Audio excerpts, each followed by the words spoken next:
I'm in the mood for love. No, I'm not. It is very ghetto out here. Hi, it's Kendo here. If you're new around here, welcome. Do you need to mow? Bitch, you ain't mowed for days. This ain't even the normal mowing day. It's Kendo here. If you're new around here, welcome. If you're not new around here, what is up, home scallop? And happy Saturday. If you don't know what Saturday is generally when I do a little something on my channel called Bad Movies in a Beat, the series on my channel where I talk about bad movies while putting my makeup on. And I'm actually going to do it this week. Y'all have been coming for my neck. Somebody was like, damn, she hasn't done her makeup in weeks. That depression must be hitting. And I was like, you sit down. You're right, but you ain't got to say it. But this week we're looking at something that early 2000s.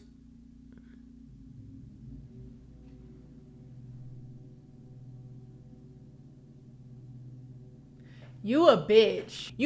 They ain't been mowing all week. And they was like, oh yeah, let's pick a random Thursday at 1 in the afternoon. Oh, this week we're talking about feel-good movies. Apparently I need it. Fluffy garbage. But I loved it, not because it was good, but because it was bad in a way that felt like nostalgia. But before we get started on that, we gotta send it over to ad roll Kennie. She keeps me in fineries. This is from Shein, before you ask. This was like 38 cents probably. All right, but before we get into that, let's send it over to ad roll Kennie. Thank you.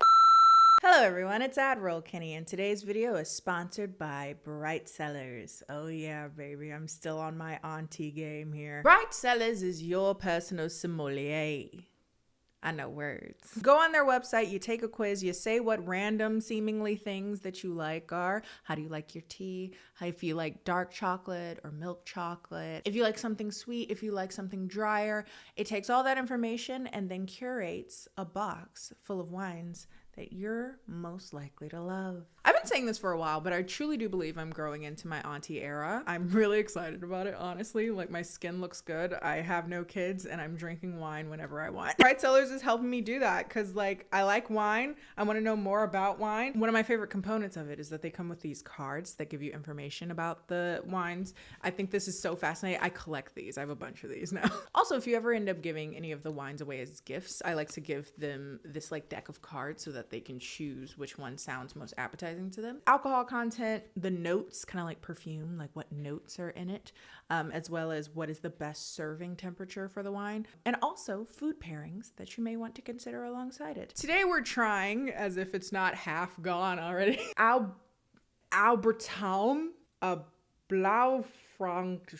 Y'all playing me. It's a product of Austria, so maybe that explains it. It says, once upon a time there was a story told not with words but with wine. Sounds like something I'd like to listen to.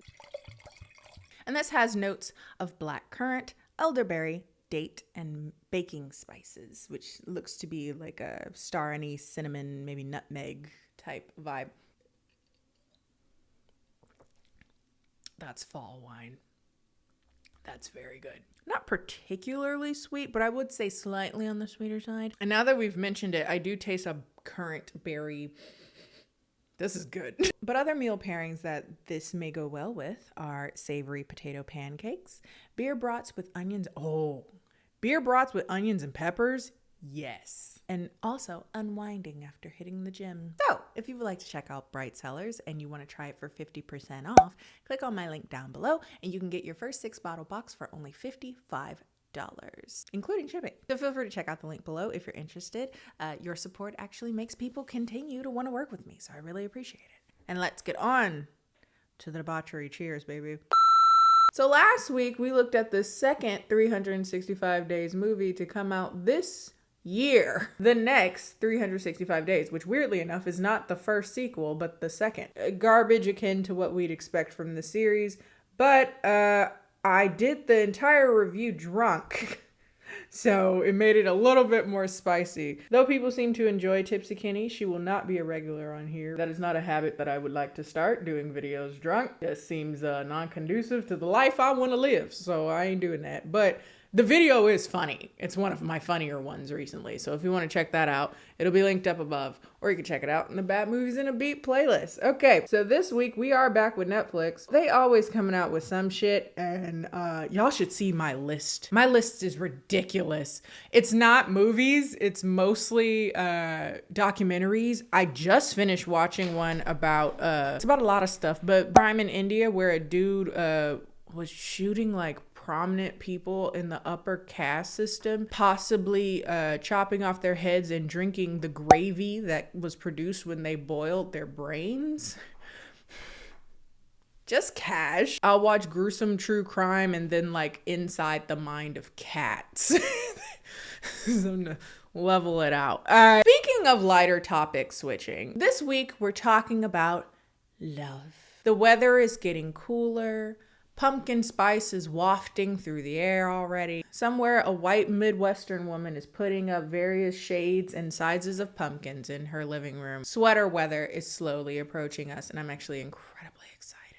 And what comes along with the dropping temperature outside? That's right, cuffing season. And being that my love life, God, I'm so happy I don't do story times anymore. My love life is truly a sitcom gone awry, to the extent that I am so averse to dating apps. This is not a flex, by the way. This is me trying to show you how overwhelming dating apps are. Do you see that?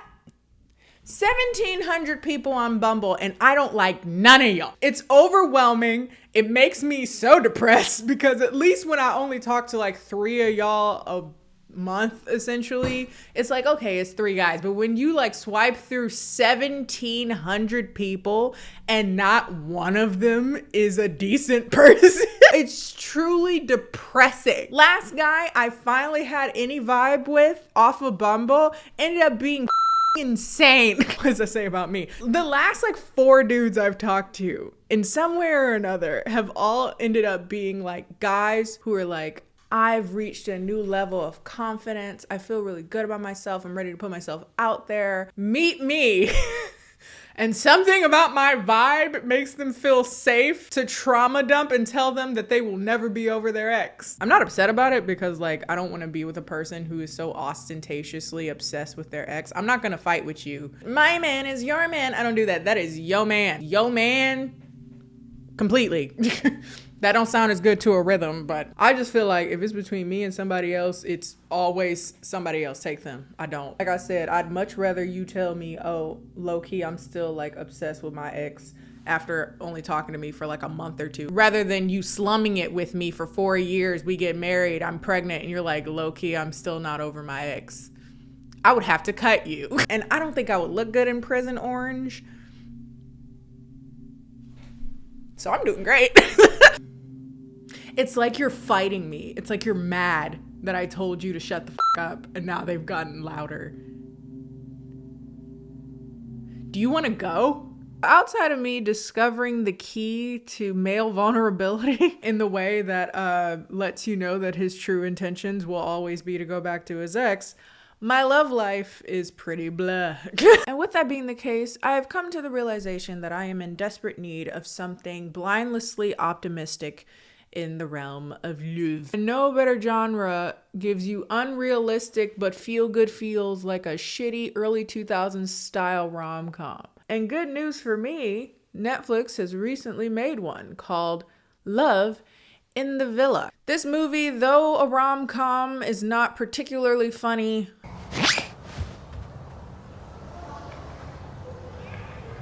Vaguely Hallmarkian, feel-good film that I could ultimately enjoy with virtually no risk. Like, yes, is it going to be unrealistic? Yes, but I'm not surprised by that. Is it going to be kind of stupid? Yes, but that's kind of the point. Will it help reinvigorate my search for and belief in love?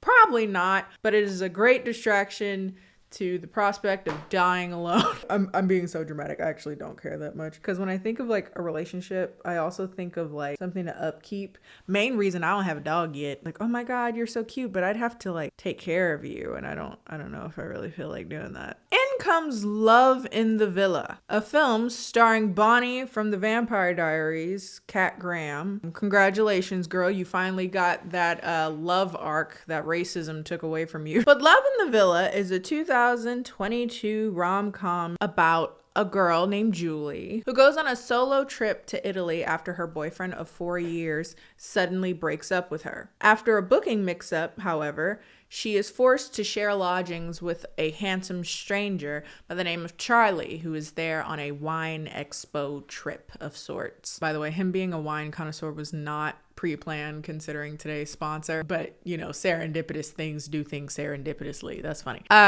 Shout out to Bright Sellers. Anyway, my link, you know. Thus begins an incredibly stupid and childish enemies / rivals to lovers arc in which the two fight for the villa, ultimately become begrudging friends, and finally fall in love. Now, like I said, this movie is corny, it is stupid, it is nonsensical. However, if you're walking into a movie like this expecting it not to be any of those things, that's your fault. Read the room. And because my expectations were so exceedingly low, the movie's fine. like it's cute. It's something to watch. I'd imagine that it's also rated something PG. Like I wouldn't imagine it goes over PG-13 because there's no reason for it to. So it's something that you can enjoy with the whole family if you want to. It's corny feel good. And if you didn't want to be corny and didn't want to feel good, I don't know what to tell you. I'm happy that love is finally in the air for Bonnie. The whole show, they just had her going with people who would die 2 episodes later. And the closest thing to a halfway decent relationship she got is the guy that's not quite her brother.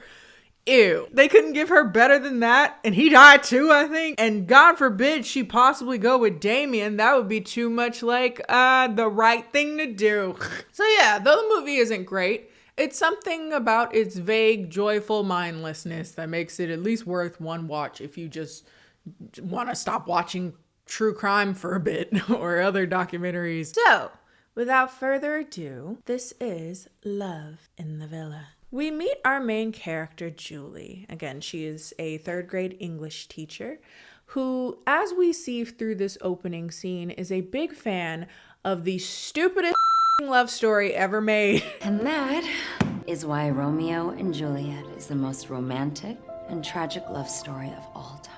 But she and I seem to have completely different opinions on the story, as it's one of the things that inspire her the most to take her mid-April trip, or you get time off like that as a teacher, to go to Verona, Italy with her partner, Brandon. I've seen this man before. I've never watched anything he's in. He's so fine. My God. His hair, luscious. Beard, luscious. Shoulders, immaculate. Teeth, yes. They're probably veneers, but they're very good. If you look like him, or if you look like, I also watched a documentary on Monty Teo. If you look like Monty Teo now, not before, now, my DMs are very open, baby. I cook. And the cat is well above average, just saying. I already soft launched that joke on Twitter. It did very well. Anyway.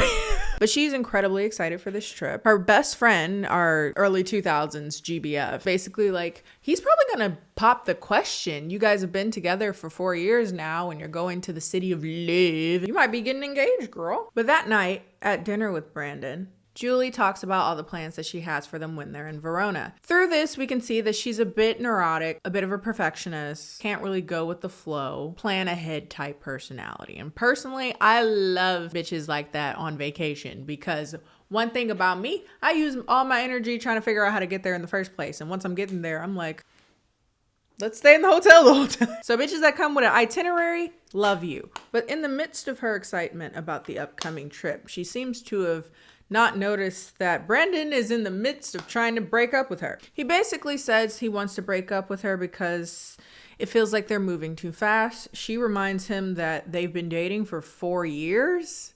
He's like, wow, has it? Damn. Okay, it's been a while, hasn't it? Go on the trip, enjoy yourself, And then I'll be here when you come back and we can talk things over once I'm back. And I said, girl, don't do it. Don't fall for that. That is ain't shit a one-on-one to go so that we're broken up technically for that week you're gone so I can somebody else and then not feel bad about it when I come asking you to take me back. One thing you don't have to do for a relationship is break up in order to think. What are you talking about? You haven't been thinking the whole time we've been together? Then after he guilt-free somebody else go hitting you with the baby please the moment you hit your feet on American soil. And good for her, she says nah. She makes her way over to Italy. Her ride is significantly annoying. They hit you with all the things that suck about traveling: crying babies, really fast taxis. Girl, the amount of times I've nearly died in a taxi from a foreign country is more than one. It fits on at least two fingers. Once there, she's super excited about the place that she'll be staying in for the next week. It's very beautiful. There's a bunch of cats around, which will be a bit of a story element later. However, upon entering her lodgings, she realized that the place is already occupied by a tall, buff British man named Charlie. Charlie is in town for a wine convention. He buys wines for a larger company, and he's scouting out vineyards while in Verona. Apparently, he's a regular at this specific lodging, like this specific villa. So he's like, you've obviously made a mistake. This is where I always stay when I come here every year for the wine expo of sorts. She's like, no, here's my confirmation. He's like, here's my confirmation. And they're both like, how the did they overbook? Well, since she has nowhere to go, and this movie is not at all supposed to reflect reality in which she would feel completely safe staying in this lodging with a stranger who's a man. She's like, can I stay here overnight? Because I don't have anywhere else to go. And he's like, sure, I guess, whatever. But you can tell that they're starting to play up a little bit of tension just simply because, like, who are you? Why are you in my space? The next day, they end up talking with the host. His name is Silvio, a bit of an eccentric man who explains that they were accidentally double booked because his wife thought one person was coming and his girlfriend thought somebody else was coming, so y'all both here, okay, bye. He charmingly gaslights them into thinking that perhaps this is destiny and give me 5 stars. Okay, bye. Though the idea seems ludicrous, as it should, they decide to share the villa, as he'll probably largely be out at the wine expo and they'll barely even see each other. And because she had a whole intricate plan of going to see a bunch of shit, she won't see him anyway either. It'll be fine. So she goes ahead with her plans as planned. But because of this whole mix-up, she ends up missing a bunch of them because she wasn't on time. All before accidentally destroying her itinerary, forcing her to be something that she never is: unprepared. Guess she wasn't prepared enough to have a digital copy. She gets a call from Brandon. She doesn't answer it. And Charlie is like, let me guess, you had a breakup right before coming here. He gives her the advice that the best thing that she can do is ignore him. Have a good time, enjoy your stay here, because one thing men love is a woman who's unavailable. And if he finds out that you're having a good time, God forbid your own life without him, he'll come crawling back. Personally, I feel like those men suck and you shouldn't take them back regardless. Stop going after people that explicitly don't want you anymore. Get a life. We learn quickly that Charlie is a bit of a romantic cynic. Also that he is incredibly allergic to cats, especially of the terrible CGI variety. And though they've had like a kind of stiffly borderline antagonistic neutrality between them, Julia's GBF suggests that if he's gonna hate her regardless, you might as well give him a reason to hate you. Start some mess. Be toxic. She goes out, buys a giant bag of green olives, which apparently has a catnip effect, places them all over his bedroom, and allows him to be attacked by, again, hideously made CGI cats. Personally, I'm prison averse, so the idea of possibly killing him with anaphylactic shock for petty revenge, though pussy, it's a bit much. But I guess in film it's just like a mildly funny inconvenience. I guess he just gets the sniffles and a rash, not like a peanut allergy, which he could literally die. But this ultimately begins the war of wits between them. He's able to intersect her lost luggage from being delivered to her and tells them that instead she's gone into an insane asylum and won't be needing them anymore. Feel free to donate them to orphan children. She locks him out of the home and forces him to have to break into the villa via the window. However, when he fails to do so, she takes a picture of him as if he's breaking in calls the police and tells them he was trying to rob the place. Different levels. Charlie sees burglary and decides to raise her, putting every photo of her intimate diary on the walls. That was low. Even for you. Bitch, you tried to kill him with cat fur and got him arrested. After this, they decide to reach somewhat of a truce. One, because it's exhausting, but two, because him getting arrested made him not look great for his job. Ultimately, it's in jeopardy now, which again, he seems oddly cool about it, that he's like on probation at work because he got arrested, and decides as a truce endeavor, he'll make them pasta. And specifically a dish that is very, very famous in Verona. And what seems to be somewhat of a friendly gesture ends up being sinister. The meal is made of horse meat, which apparently is deeply disturbing for her, but would have been a gotcha moment for me. You ain't scared nobody. I've eaten gator, frog legs, beef tongue, in several different dishes. Delicious. I prefer it thin as opposed to like chunky. You know how they put it in tacos? Don't love it in tacos, but I love it like thin and grilled, or in like a hot pot type situation. Very good. I've eaten coagulated blood, stomach, other forms of organs. You think I'm afraid of a horse? It looked like beef. Like, I was very confused by this. If this is the food of Verona, then f it up. And I did a poll on Twitter to see if I was in the minority, and I was. As if they're any more sentient of a being than any other form of meat. Y'all are so weird. Like, maybe if we started diversifying our food efforts, we wouldn't be living in a toaster oven. Start eating horse. I don't know if that would help. They're big animals too. But like, you know, start eating different shit. Again, wild to me, because she was just saying that it's heavenly. Like, this is a delicious food. And then the moment you find out it's a horsey, you lose your goddamn mind. It's already dead. Make it count. Don't be wasteful. Oh, you fed me, horse! Lol, why her face so animated right there? It was like Yzma. But this ends in a food fight, so I guess that truce didn't last for very long. It ultimately ends with her throwing like a 2-pound block of Parmesan out of the window, resulting in another visit from the police. This time, them telling them to shut the fuck up or they're both gonna get arrested. This is the second time the police have been called here in like 3 days. But afterwards, Charlie admits that it wasn't actually horse, it was portobello mushroom. I highly doubt those two things taste in it at all similar. I've never had horse, but I wouldn't imagine. So I guess after being threatened again with imprisonment in a foreign country for both of them, they figured now we should actually take up that truce. They drink wine.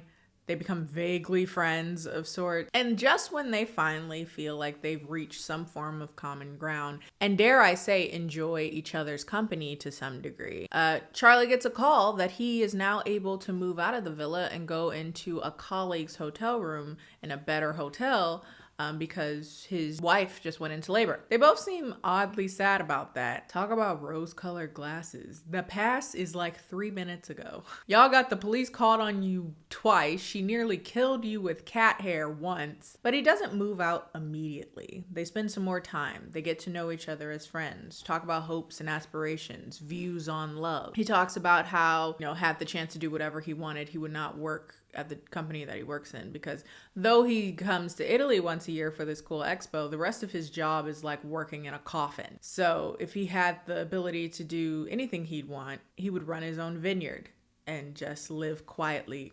But he's too risk averse to do that, so he's playing it safe with his job. She talks about her job and how much she's really living her dream teaching English to third graders. It's something that she really finds so much joy and fulfillment out of, which is truly beautiful, because you'd have to. Considering the way the US treats teachers, it's f***ing ridiculous. They have this very weird moment where they both have their hands on the boob of a statue maiden. Apparently it's tradition or something, but I guess you're supposed to think that your hand on a titty is supposed to bring love into your life.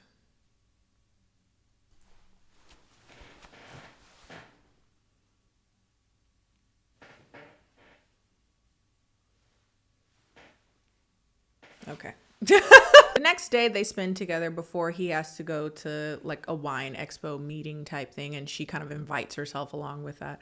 But before they go, they talk about each of their parents' respective relationships. Julie had parents who were like embarrassingly in love.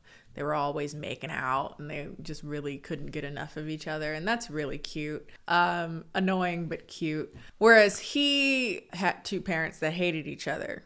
or specifically had a father who was just dopey in love with his mother, but had this deep anxiety that she would leave him.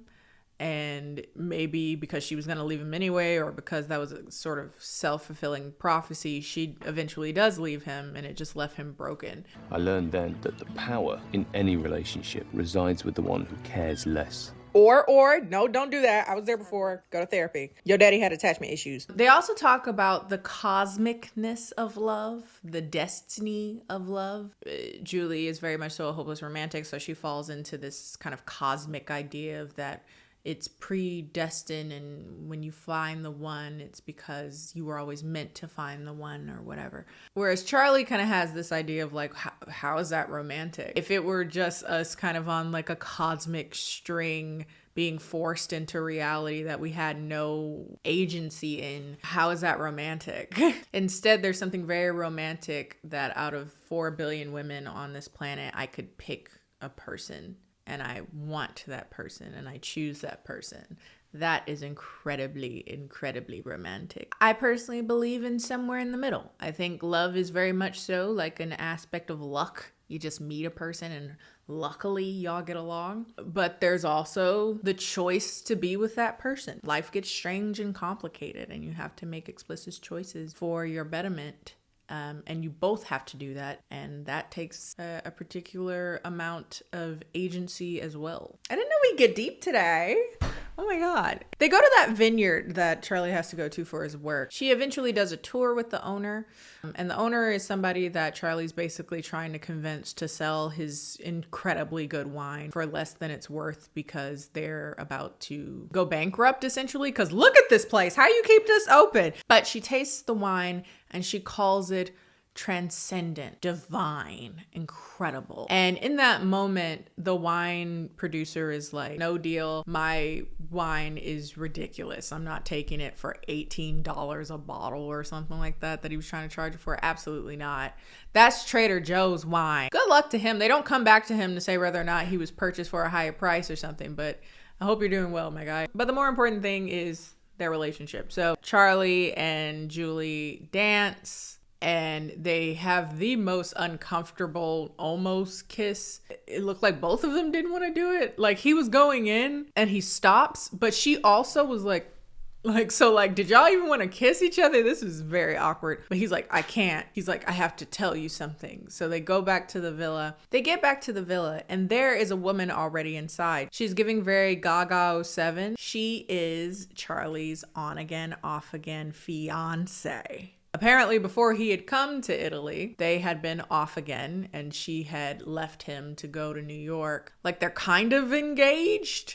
They're on a break. They're, again, what a weird, I don't believe in breaks. Break up or stay together. Figure it out. Every time y'all have a problem, you can't take a break from the relationship. You can take a break as in go play basketball or some shit, go shopping, go get your nails done, and come back that day or the next day and talk it over. Well, in fairness, I usually do a on again, off again, on again, dead to me cycle. That tends to work for me, because you got to go back to him at least once to remember you still trash. I'm happy I realized that. Like, if you can figure it out the first time and not go back, ideal. But sometimes you got to go back to feel the right amount of disgust to never do it again. Julie leaves deeply upset and feeling betrayed, obviously, because it's like, it's odd that you haven't mentioned that you have someone who's semi your fiance. She's like, this week didn't mean anything. It's fine. Don't worry about it. We're nothing. Peace, whatever. And he's like, you don't mean that. He's British. She's like, no, I never want to speak to you again, and clogs off. Then the next day or something like that, someone rings the doorbell. Ding, ding, ding. And guess who it is? Brandon. I love a bearded man. I've only dated 2 guys who were clean shaven, and I regret both of them deeply. The other, I regret the other ones too, but like, I really regret, I didn't even get a beard out of it. Oh my God. But yeah, he's back. He wants her back. Shocker. And when she's kind of like, so what changed? Why do you want me back now? Well, I just realized you just make sense. Romantic. My family loves ya. My coworkers love ya. And she's like, well, what about you, dude? I'm not marrying your family and your coworkers. I'm marrying you. How do you feel about me? And his response was, I'm here, aren't I?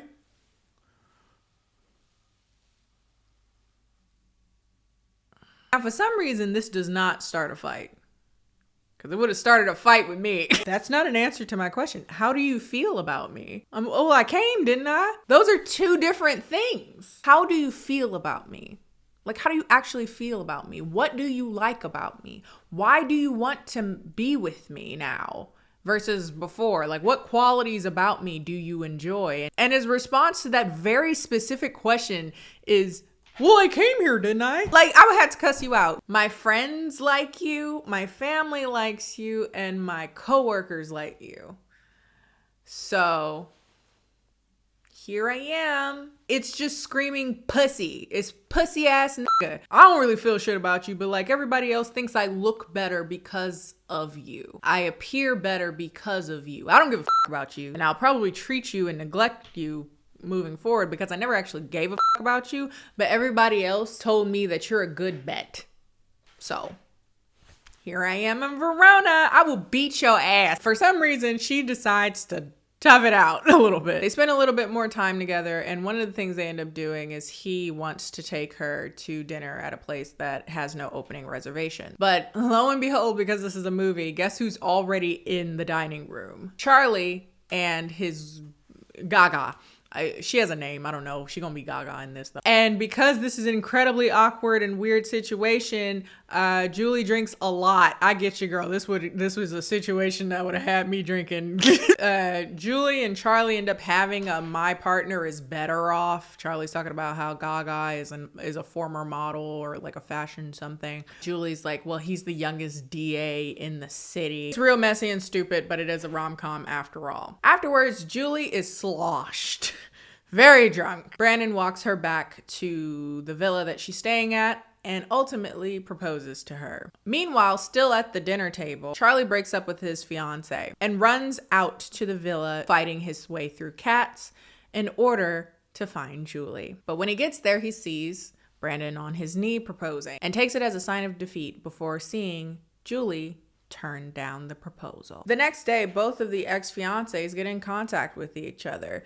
They seem to have had a better connection at the dinner the other night anyway, and so they kind of awkwardly hit it off and they have a drink together. So maybe they made something work. That's good for them. But alas, this is a rom-com, so Charlie must do a final grand act. His is to go at her windowsill and recite Shakespeare, Romeo and Juliet, until she comes down the stairs. He tells her that he has broken up with his fiance. She says that she's broken up with hers. He tells her that he's in love with her and that the beauty of romance is somewhere between destiny and choice, because there was true luck that brought them together, but it was his choice to love her and will choose to love her forevermore. He is definitely getting 5 stars. Ah, that's cute. The movie sucks. It's cute in the way that you should be attuned to if you're going into a movie that's explicitly so early 2000s rom-com-esque. But if you were curious about it, this is the film. It gets a solid C- in my book. Anyway, that's all for today, folks. If you liked today's video, feel free to like today's video. Follow me on all my social media, Instagram and Twitter, both of which are KennieJD. If you have other bad movies that you think I should check out, feel free to put those down in the comment section down below. And I will see you guys next time.